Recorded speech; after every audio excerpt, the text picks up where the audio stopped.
Namaste everyone, and welcome back to the class on Mundaka Upanishad, Chapter 1, Section 1, Adhyay Prathama, Mundaka Prathama. I will start with invocation.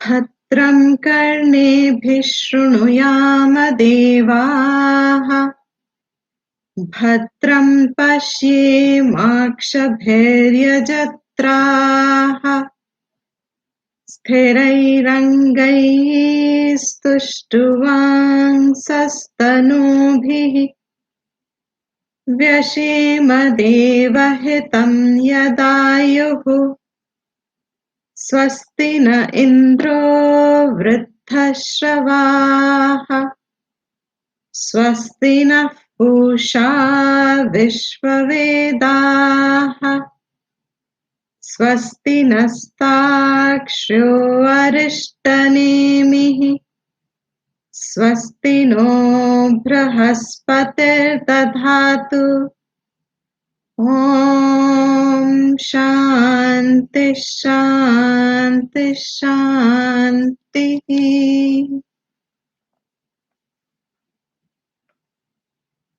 I will also chant first 6 verses quickly.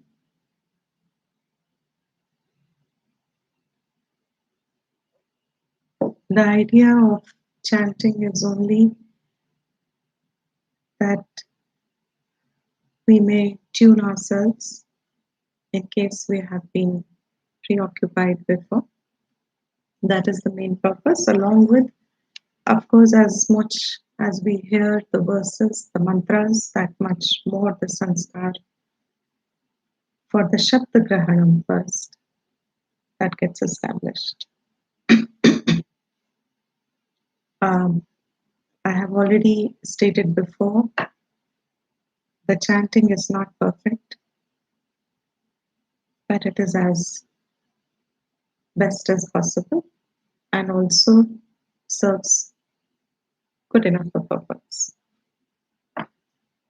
Om Brahma Devanam Prathamas Sambhabhuva Vishwasya Karta Bhuvanasya Gopta Sa Brahma Vidyam Sarva Vidya Pratishtham Atharvaya Cheshtaputraya Praha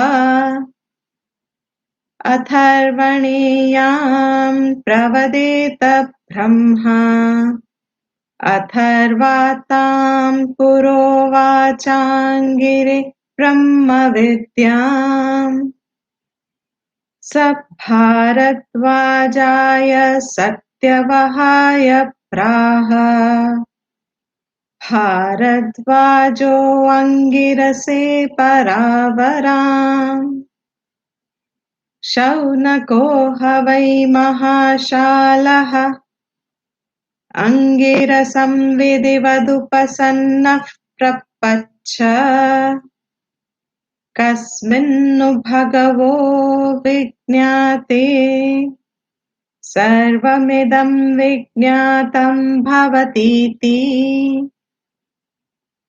Tasmai Sahovacha Dve Vidye Veditavyeti Hasmayad Brahmavido Vadanti Parachaiva Paracha Tatra Pararikvedo Yajurveda Samavedo Atharva Vedaha Shiksha Kalpo Vyakaranam तं छन्दो ज्योतिषमिति अथ परायया तदक्षरमधिगम्यते यत्तदत्रेष्यमग्राह्यमगोत्रमवर्णम् अचक्षुश्रोत्रं तदपाणिपादम् नित्यं विभुं सर्वगतं सुसूक्ष्मं तदव्ययम् यद्भूतयोनिं परिपश्यन्ति धीराः.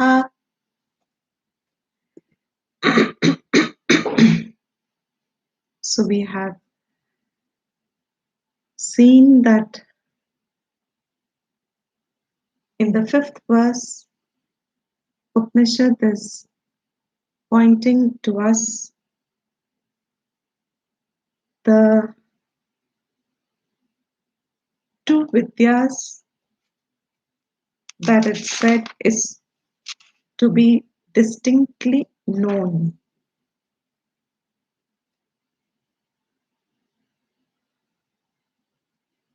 A question arises here to our minds. What is the need to clarify the difference between Paravidya and Aparavidya? The Upanishad has started with it. The question was asked is, what is that one thing knowing which I will know everything? Shaunaka has asked this question.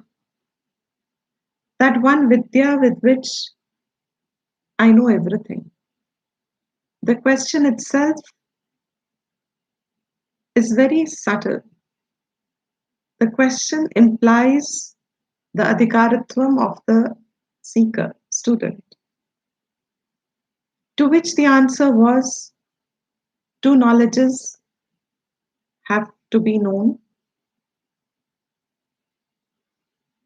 One is a Aparavidya, and in Aparavidya we saw all the Vedas and the Vedangas. And then he said Paravidya. To clarify, what is the need? First point we saw was whatever is just words. Words can be learned. Words can be acquired. It needs some effort, it needs some discipline. Any knowledge needs discipline. Without discipline, without tapas, no knowledge is possible to be gained, even worldly knowledge. So, what is the main emphasis? To know what is the knowledge which will help me, by knowing which I know everything. The question should be constantly in the background of our minds, because the answer is to that question. What is it? Knowing which I will know whatever is there to be known.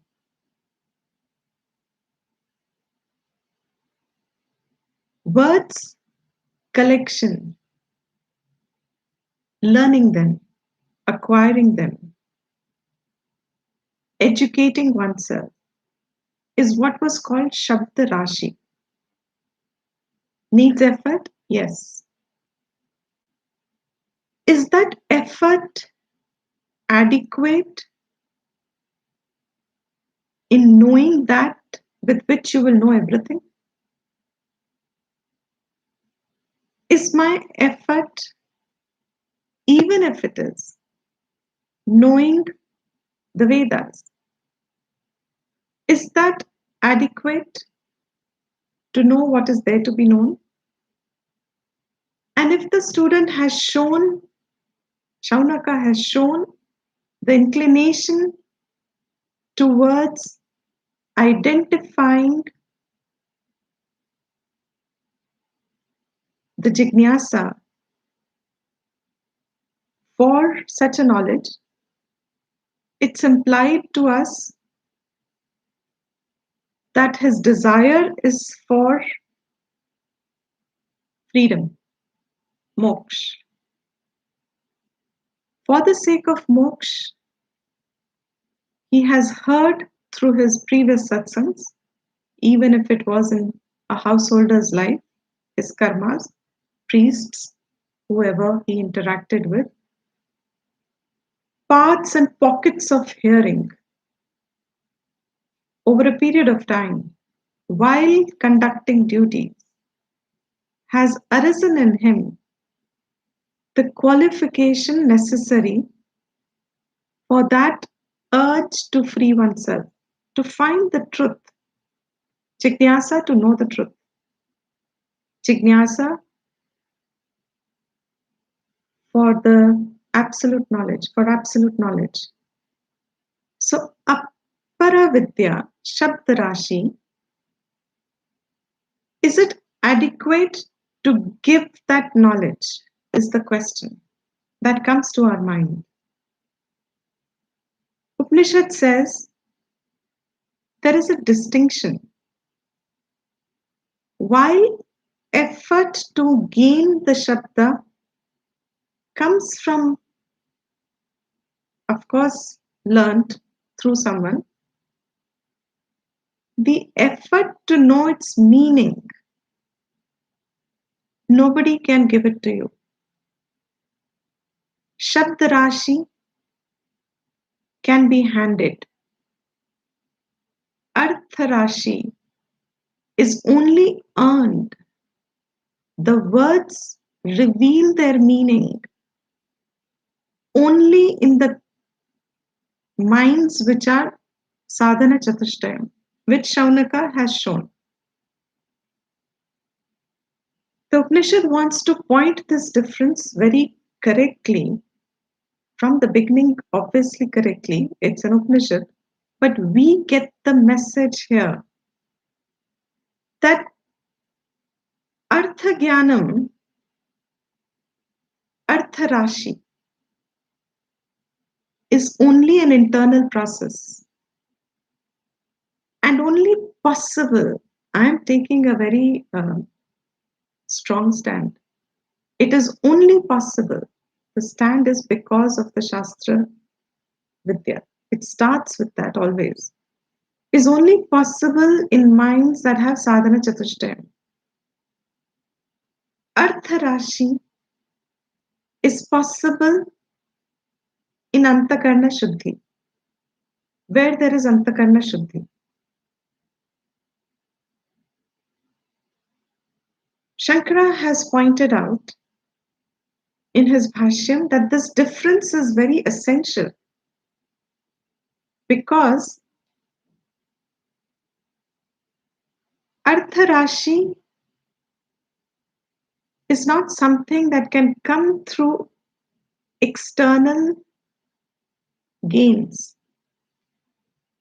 External gain can give you Shabda Rashi, but Artha Rashi means the word, those words which also fall in Vedas, but the topic of those words is the Arth of the Shabd is Vedanta. Arth of that Shabd is, which is called Vedanta, Upanishad, is that it reveals the Arth as what the topic is. The topic is Brahman. You are Brahman. Aham Brahmasmi. Gets the conclusion to whoever has the Artha. I'll repeat myself. think we are connected.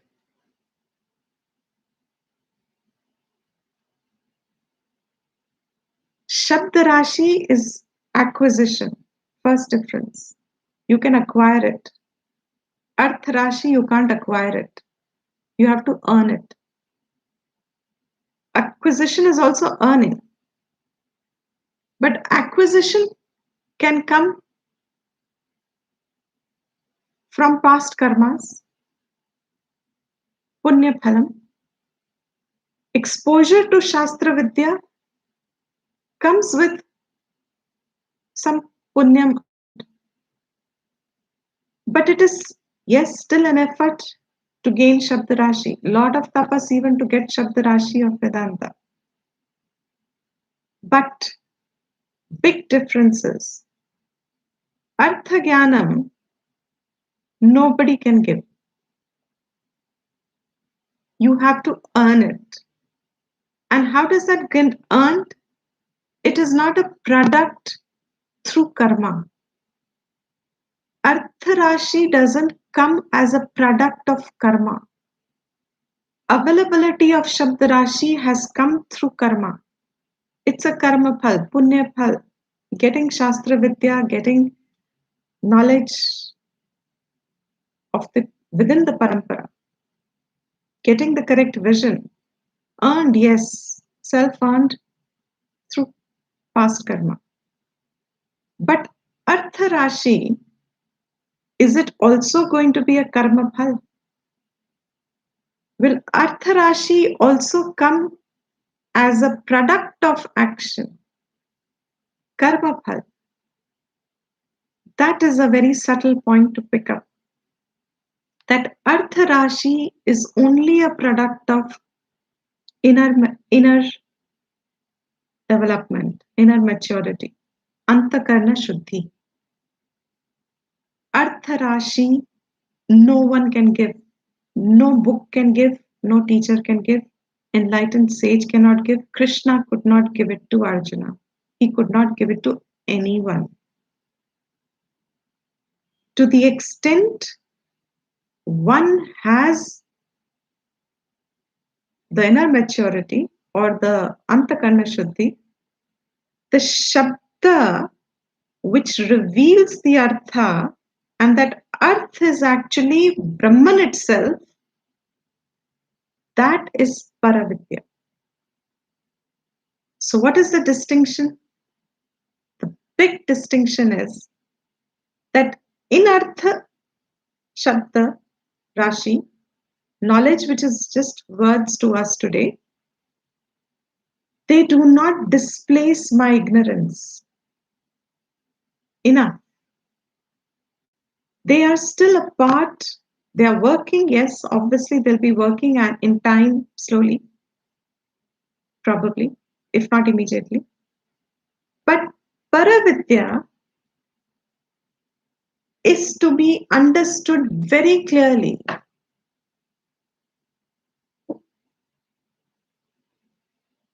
Paravidya is to be understood very clearly as only that which is inseparable from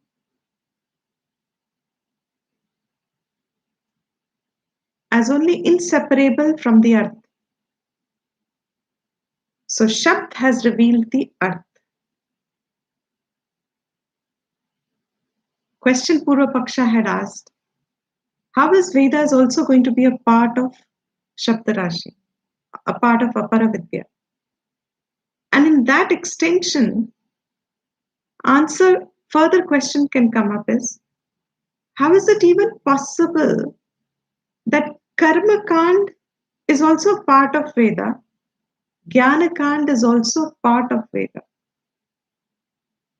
How is it possible that one part is being excluded as Paravidya or is defined as Paravidya and the other part is Aparavidya?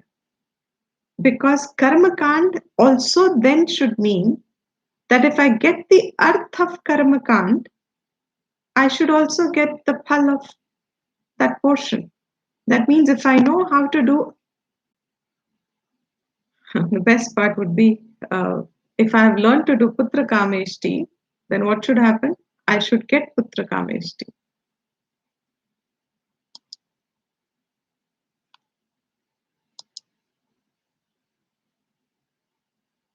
I think the connection is unstable. I'll just continue. Maybe it will catch up. So it will get Artha Kameshti. Artha will come, revealed itself, which means I don't have to do anything. So if karma is not got separated from Gyan,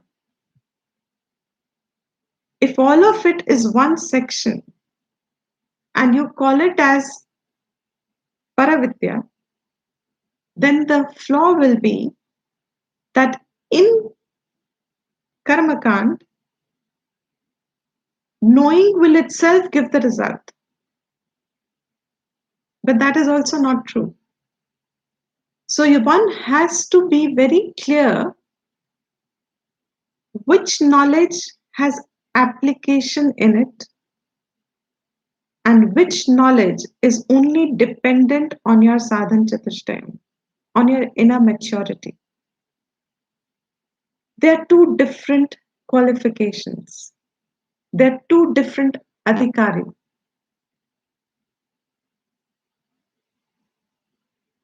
There are two different adhikaris. Okay, thanks. There are two different adhikaris,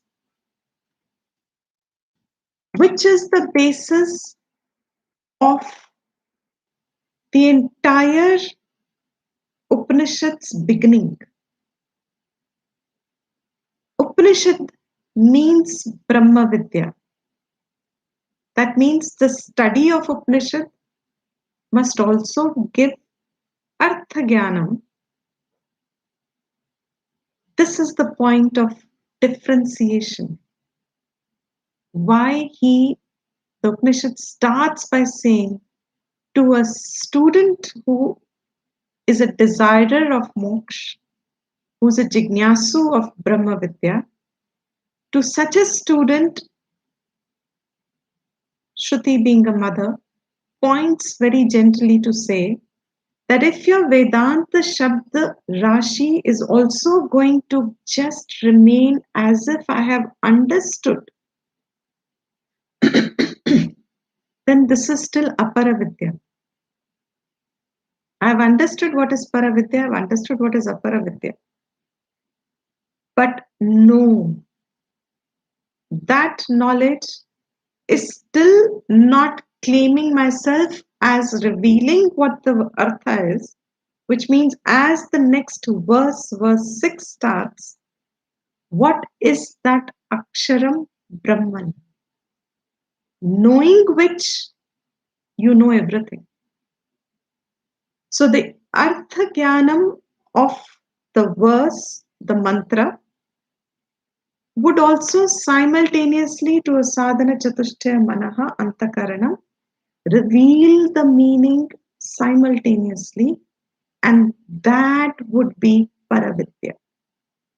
So in other words, simplifying it in one sentence, the point conveyed is the words heard are revealing the subject, the hearer, who understands that the hearer is Brahman. That knowledge alone is Paravidya. Everything that is contributing towards it, right from the realm of karma, which is giving you sadhana chatushtayam, upasanas, which is giving you chitta ekagrata, and then shravanam, mananam, nididhyasanam, all this is anga. It is all contributory, no doubt. It is not dismissed. It is also to be known. It is not useless. It is not faltu. It is not a useless knowledge. But it is all contributory. But a student, here a mumukshu, should be careful to discern. If this mantra is not there, many of us would be a deluded being. Because when you know the Upanishads and if you know Brahma Sutras, you are now a Jnani. You know it. You cannot undo it. It's like if I know the language, I can't undo a language. I have learnt it. I cannot undo it now. I cannot undo a learning. That's a characteristic of knowledge. I can't unlearn myself.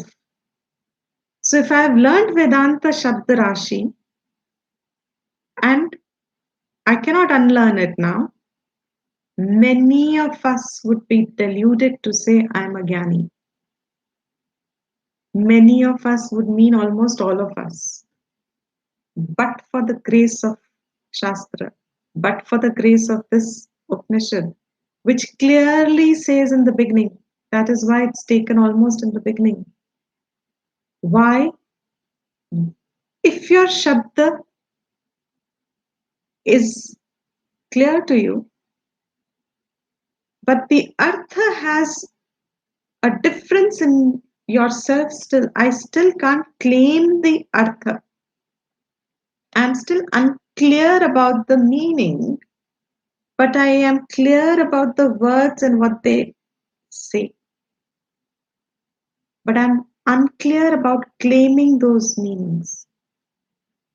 I'm unclear in claiming them. Either I have a doubt, or I'm still not clear, or I'm still not ready, or I just don't have enough Chatushtayam sadhan at the moment. I may be not having adequate Vairagyam, I may not be having adequate Mumukshutvam, Shraddha, Titiksha, anything. I don't need them in huge measures, but the point is clear to say that Paravidya Shastra is emphasizing Paravidya should only be called when the Artha gets immediately reveals the subject, and the topic of the Shabda is Brahman, the Arth of the Shabda is Brahman, the hearer is Brahman, therefore Pramana, Prameya, Pramata, all three merge together. There is no distinction left in the topic of knowledge, in the knower of knowledge, and knowledge itself. When the distinction is merged, that is Paravidya.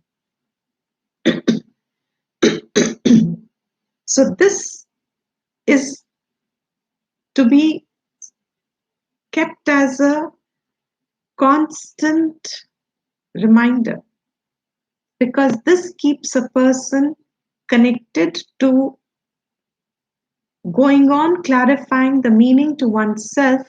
Because as I said before, Shabda can be acquired, but Arth you cannot acquire from outside. You only have to churn the Shabda yourself, and you only have to see whether your meaning is aligning with Shastra's meaning, and that is how the whole Adhyanam of Vedanta leads itself a person to. You have nothing else to do in it. There is no karma component in it. It is free of karma phal. Paravidya is free of karma phal. One doesn't get the phal of clarity that Brahman is my topic. I am being told as Brahman. I am being stated as Brahman.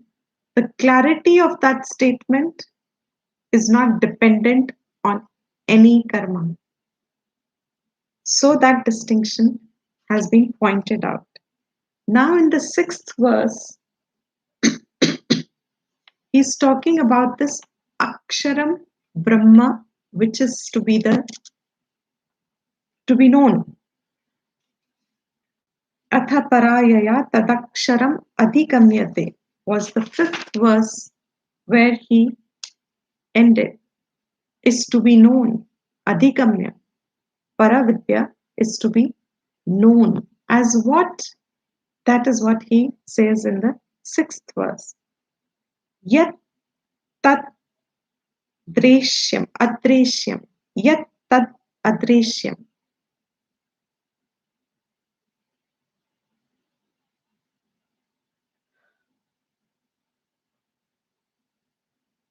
I'll just break the words first. Yat tad adreshyam agrahyam agotram avarnam. In the Gita Press book of Shankara Bhashyam, Mundaka Upanishad, it's page 20, verse 6. Moolam is what I'm doing at the moment. Yat tat adreshyam agrahyam agotram avarnam achakshuhu shrotram tat apanipadam nityam vibhum sarvagatam susukshmam tat avyayam yat bhutayonim paripashyanti dhiraha. Yat bhutayonim paripashyanti dhiraha. What is that aksharam Brahma?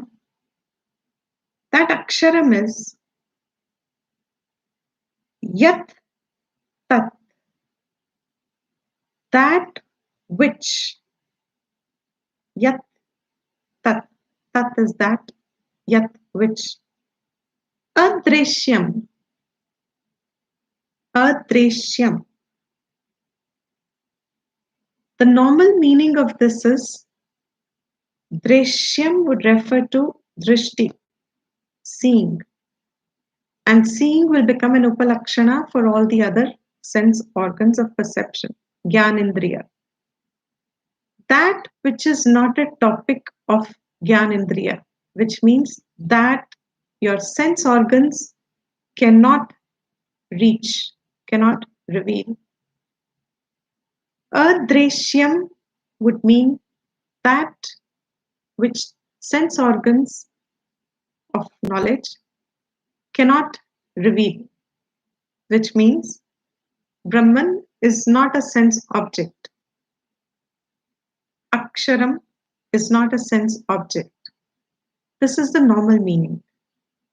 But Shankara is giving another, I can only say beautiful, another meaning, beautiful, another point in which he picks up. He says, Dreshyam is adrishyam. Adrishyam is adrishyam. What? Why is it adrishyam? Sarvesham buddhihi indriyanam agamyam iti etat. It is buddhi indriya is gyanindriya. It is not reachable by gyanindriya. Agamyam. It cannot be approached by gyanindriya. Why is where he makes the difference. Drishehe bahihi pravrittasya. Drishehe, he picks up the root meaning where normally it is drishti, but in another root meaning, it means chaitanyam.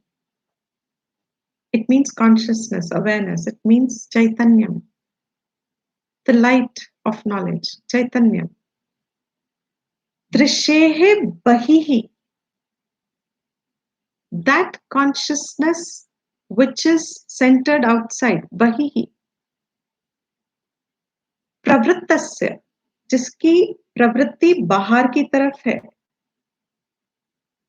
Through पंच इंद्रिय द्वारकत्वात्, through the doors of the five sense organs of knowledge, Gyanindriya. So, Chaitanyam which is centered outside is not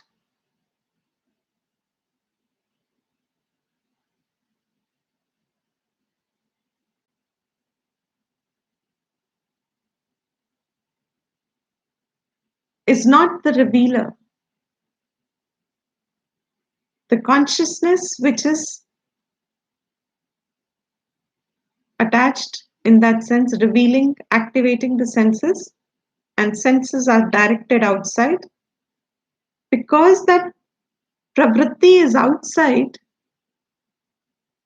the senses cannot know it. So senses do not know what is the cause of its activation. कारण क्या है इंद्रिय की वृत्ति का, इंद्रिय की move, इंद्रिय की एक्टिवेशन का. How is the indriya working? This indriya cannot be knowing its own cause. Adrishyam. Then the next word is agrahyam. Grahan karna. It is not an object of the organs of your. You grahan karna would mean action. It is not going to be an object of your action through any of the organs of action. It cannot be known through any of the organs of action. Then next word is agotram. Agotram again refers to more of a Vaidika karmakant part, because for any karma, gotra was one of the limitations in doing the karma. Agotram means it has nothing to do with birth. It has nothing to do with body. It has nothing to do with the class in which you were born. It has nothing to do how you were born. Because yat tat, that which is not born at all. So since the connection is unstable, I'm repeating again. Yat tat adrishyam agrahyam agotram. Adrishyam, why? Means it's not an object of your senses. Knowledge, ज्ञान इंद्रियों का विषय नहीं है. Why? Because the pravritti of Gyan Indriya is outside. The consciousness which is leading it, enabling the knowledge which happens through the Gyan Indriya is outside. Gyan Indriya ही है ना ज्ञान का कारण, first layer. But the consciousness is centered outside. प्रवृत्ति उसकी बाहर है. That consciousness जिसकी प्रवृत्ति बाहर है is not paravidya. The knowledge gained like that is not paravidya.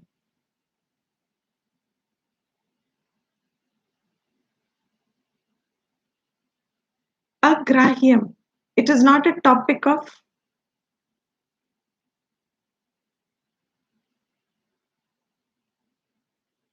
collection. It is not a topic of anything that you can reach or anything that you can do with your organs of action. Agotram. It is free from birth. It is not a classification. It is not a compartmentalization. Brahman is not a compartmentalization conditioned by your birth of the body. It is agotram. It is avarnam. Avarnam again. Varna means color also, and varna is an attribute also. Shankara takes it as an attribute. It is not an attribute. So he gives the meaning, page 21, first line, Sthulattvadayaha Shuklattvadayaha va. Sthulatvad means like gross, etc. It's not an attribute like gross, etc. Shuklatvad means not a color like white, etc. So avarnam means it is not an attribute. It's guna. Gun here would mean attribute. It doesn't have any gunas. And so it is pointing towards it being nirgunam. Then what? It is achakshuhu shrotram.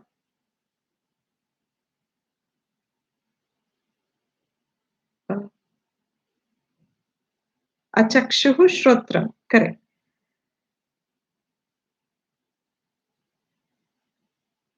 It is not eyes, ears, means it is not the indriya itself. So before it said, it is not the topic of indriya. It is not a sense object. That indriya can lighten it. Indriya can illumine it. Object nahi hai. So is it the indriya itself? It is not even the indriya. Because of the indriya we know. Indriya itself is activated by a consciousness, and indriya is centered outside in association with the senses. Therefore, it is not that. Achakshuhu shrotra. Tat apanihi padam. In the same manner, it is also not the very organs of action. So you see, it has done negation already of the entire body with the indriyas, which means it is not pani, hands, padam, feet. So it is not a function of your hands and feet. It is not the very organ. It is not the body itself. Because our identity with the body has almost made it as if I am the body. And so the knowledge around it that I'm gaining because of the identification with the body seems to be as if knowledge acquired. But in that knowledge acquisition, even if it is of the Upanishad, I am still centered around hands and feet and knowing, ears and seeing. And the seer and the hearer, my association of the knowledge is only around this. He says, Apara Vidya. If you want to know what is that one thing with which you will know everything, then you negate this knowledge which is acquired through the senses as an objective knowledge. It is only knowledge of Brahman. It is not Artha Jnanam. So, all negation of the knowledge acquired through your Indriya, then what is it further? Nityam Vibhum Sarvagatam Susukshmam. Nityam means now it is eternal. Eternal as in it is free of time. A knowledge which is free of time. There is no beginning and ending of knowledge. I have started Upanishad on such a day and I finish it on such a day. I have learnt it, I have memorized it, I know the mantras, I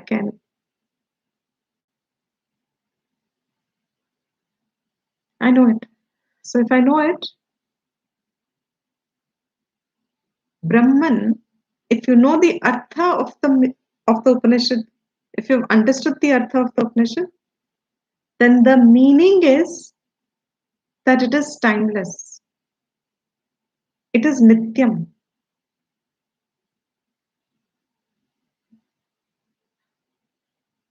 Not only is it free of time, eternal, it is vibhum. It is manifold. It is in everything. Sarvagatam. It is all pervasive. It is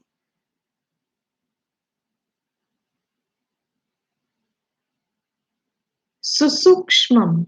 It is extremely subtle, subtler than the subtlest. It is not known, not the knower who is a pramata, not the knower of the knowledge. It is very knowledge itself. Susukshmam, it is subtle. So your indriyas cannot reach it, your hands or etc. cannot reach it. Tat avyayam, it is changeless. It never undergoes a decline or destruction finally. It is nityam avyayam. It is partless. Therefore, it is one, whole, complete. There is no knowledge of this, knowledge of that. I have knowledge of Mundaka. I don't have knowledge of Mandukya. If you have knowledge of any one Upanishad, is also adequate because the artha is not different in different Upanishads. We do all of them because slowly, the artha penetrates through different Upanishads. They are not invalid. As I said, everything other than artha, revealing oneself as the topic of knowledge, everything is contributory towards it from karma onwards. So all adhyanam of all Upanishads may help. But it is, if I see it as knowledge of this and knowledge of that, and I do not see that that knowledge is pointing to me, and it doesn't destroy the ignorance. In knowing it, ignorance gets destroyed instantly. There is no time. Because the minute I know, and if I have known it, then ignorance regarding my own self is destroyed. This points to the fact that the one who knows, he says here, paripashyanti dhiraha, all those who are dhiman, buddhihi, dhihi, the ones who know, see this, paripashyanti. They see this very clearly. What do they see further? That this which is aksharam, knowing which you will know everything, is vibhum, is manifold, is manifest in everything. Is not just one. It's not just here and not there. Vibhum, it's vast, it's huge, it's in everything. Manifold expressions it has, manifest in manifold ways. That is also yet bhuta yonim. It is that which is the yoni of all beings. It is the yoni means it is the cause. From one standpoint, it is taken as the cause of all beings. But if you actually see the word yoni, Yoni actually means that which is connecting to the Adhishtan, like a child, the fetal life of a child. It is connected to the mother. The yoni is that, means it's getting its life and nourishment from a source. Mother is the source of the child. As long as the child is in uterine. Yoni means that.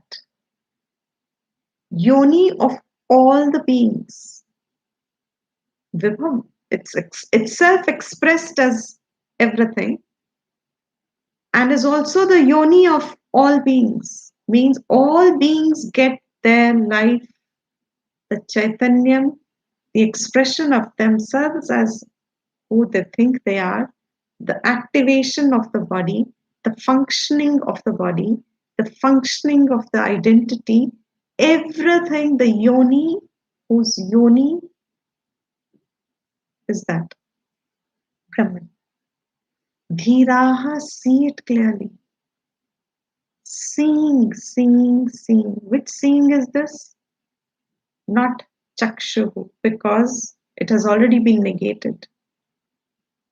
The seeing is, there is no inner eye. There is not an inner indriya. Eye, aankh andar ki nahi. There's not another eye with which you see. Pashyanti, they see it. Doubtless, clear. Means the artha has got grasped. The words are no longer words. They are the artha now. And what is the artha? They see that one as the cause of all living beings. Knowing that one is the question that Shaunaka has asked. What is that one with which I will know everything? And the answers got introduced. Yat Bhutayonim. That one is the cause of all the beings, is the sustainer of all the beings, in which everything dissolves again, is the yoni of all, manifest itself as all.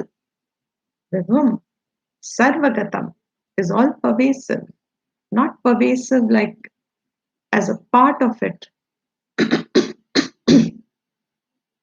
pervasive through and through. It is comprehensive. It is the very cause of everything, like clay and pot, etc. Dhiraha, the ones who have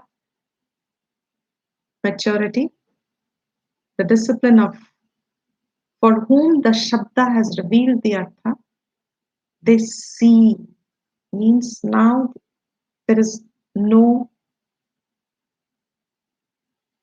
duality of knowledge, there is no plurality in knowledge, there is only Ekam, there is knowledge of one as Brahman. This is said in the 6th verse.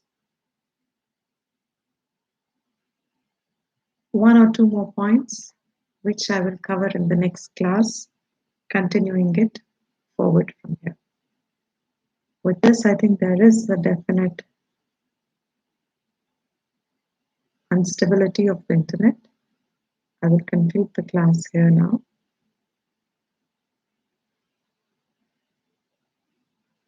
Om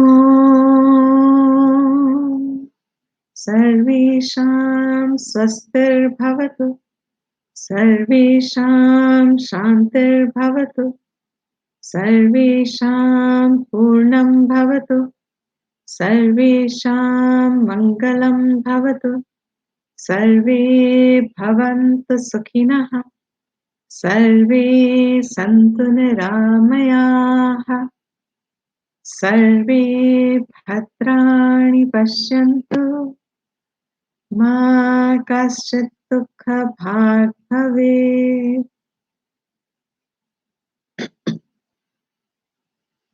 Thank you, everyone.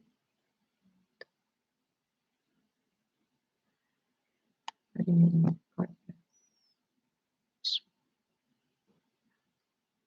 If you have any questions, you can either put it in the comments or you can send a mail.